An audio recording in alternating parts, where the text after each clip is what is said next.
지금으로부터 어느 6년은 영상 훨씬 된 제작 이야기입니다. 전문학교에서 그 당시 나는 대학생으로 레포트 출력용으로 사용하기 위해 프린터를 찾고 있었습니다. 주말에 친구와 함께 아키하바라를 헤매고 다니다 어느 중고 컴퓨터 집에 가게 되었습니다. 거기서 나는 흑백 레이저 프린터를 하나 찾아냈습니다. 가격은 9,800엔.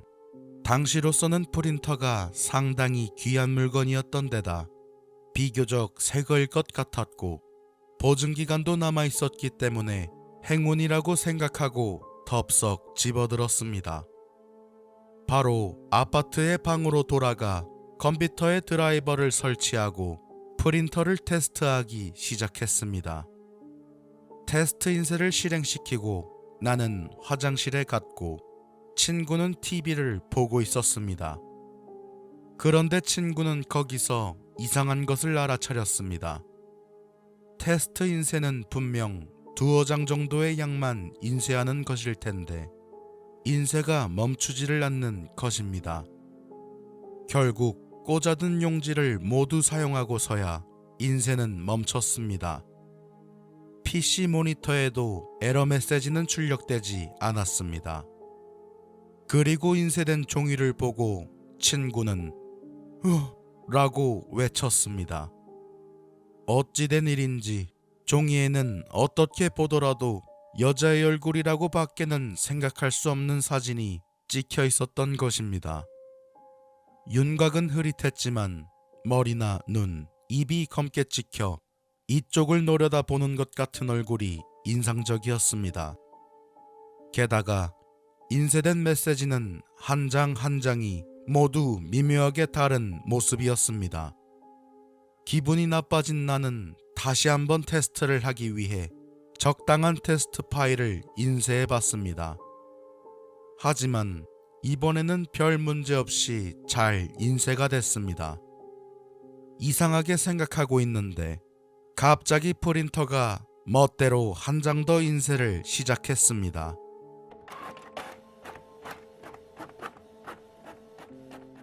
거기에는 왜 나를 버리는 거야? 라고 써져 있었습니다.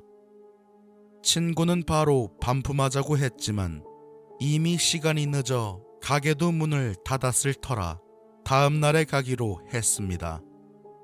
그렇지만 기분이 나쁜 건 어쩔 수 없었고 짜증내는 친구에게 저녁밥을 쏜다고 꼬셔서 대학 동아리 부실에 함께 가져다 놓기로 했습니다. 다음 날 학교에 와서 그 프린터를 가져가려고 부실에 갔더니 후배가 곤란한 표정으로 선배, 혹시 어제 여기서 주무셨어요? 라고 묻는 것입니다. 후배의 말에 따르면 부실문 앞에 종이가 붙어 있어서 봤더니 학생회에서 붙여넣은 주의서였다는 것입니다. 부실에서 숙박하지 말아주십시오. 라는. 나는 우선 후배에게 다른 부원들에게 물어보라고 말하고 프린터를 가방에 넣고 샀던 가게에 갔습니다. 점원은 동작을 확인했지만 이상이 없었기 때문에 반품은 불가능하다고 말했습니다. 하지만 나는 나도 모르게 그럼 값을 깎아서라도 다시 사주세요. 라고 말해서 3,000엔에 팔아치우고 말았습니다.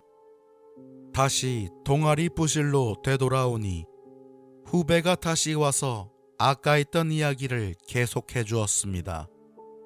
부원 중 아무도 부실에서 잔 사람이 없다고 했습니다. 후배가 다시 학생회에 찾아가 그 사실을 이야기했더니 학생회 사람이 이런 말을 해주었다는 것입니다. 경비 아저씨가 어제 순찰을 도는데 그 부실에서 여자의 신음소리가 들렸대요. 경고하려고 부실에 들어가려고 했지만 문도 잠겨져 있고 불도 꺼져 있었답니다. 노크를 해도 문을 열어주지 않아서 그냥 내려오셨대요. 경비 아저씨는 학생들이 부실에서 이상한 짓이라도 하는 것으로 생각하고 학생회에 이야기한 것입니다.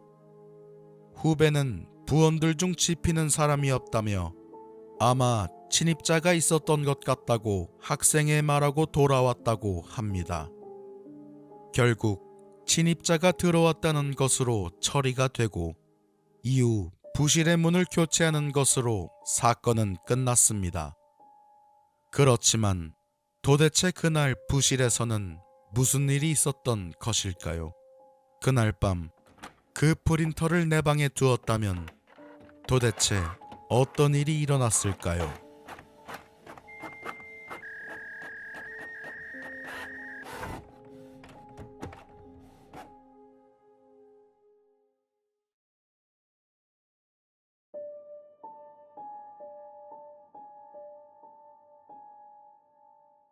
중학교 때 선생님께 들었던 이야기입니다.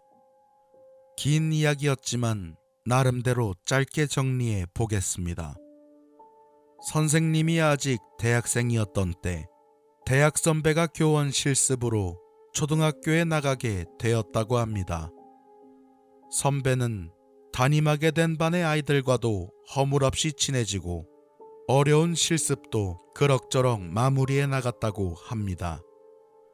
그리고 실습 종료까지 불과 며칠 남지 않았던 어느 날, 담임하던 반의 여자아이 한 명의 집에 불이 나서 2층에 자고 있던 그 아이와 오빠가 죽었던 것입니다. 1층에서 자고 있던 부모님과 태어난 지 얼마 되지 않은 동생만이 살아남았다는 것입니다. 갑자기 친구를 잃게 되어 충격을 받은 아이들은 모두 울면서 장례식에 찾아왔다고 합니다. 장례식을 마치고 학교에 돌아온 선배는 반의 아이들이 수업 시간에 그린 그림을 찾아보게 되었다고 합니다. 우리 가족의 그림을 그려보세요. 모두 각자 생각하고 있는 대로 자기 가족을 생생하게 그려냈습니다. 큰 도화지에 그려진 가족의 그림. 아버지가 갓난아기를 안고 있고 어머니와 함께 화단에서 물을 주고 있습니다. 2층의 창문에서는 여자아이와 오빠가 3명을 향해 손을 흔들고 있습니다. 가족의 일상을 그린 따뜻한 그림. 선배는 거기서 깜짝 놀랐다고 합니다. 이번 화재에서 살아남은 것은 집 밖에 있는 것으로 그려진 3명. 도망치지 못하고 죽은 것은 2층에서 손을 흔드는 모습으로 그려진 2명. 글쎄, 설마 하면서도 2층에서 손을 흔드는 2사람 말이야. 왠지 화재에 괴로워하면서 도와달라는 뜻에서 손을 흔드는 모습 같더라고. 슬펐어. 선배는 그렇게 말하고 침묵했다고 합니다.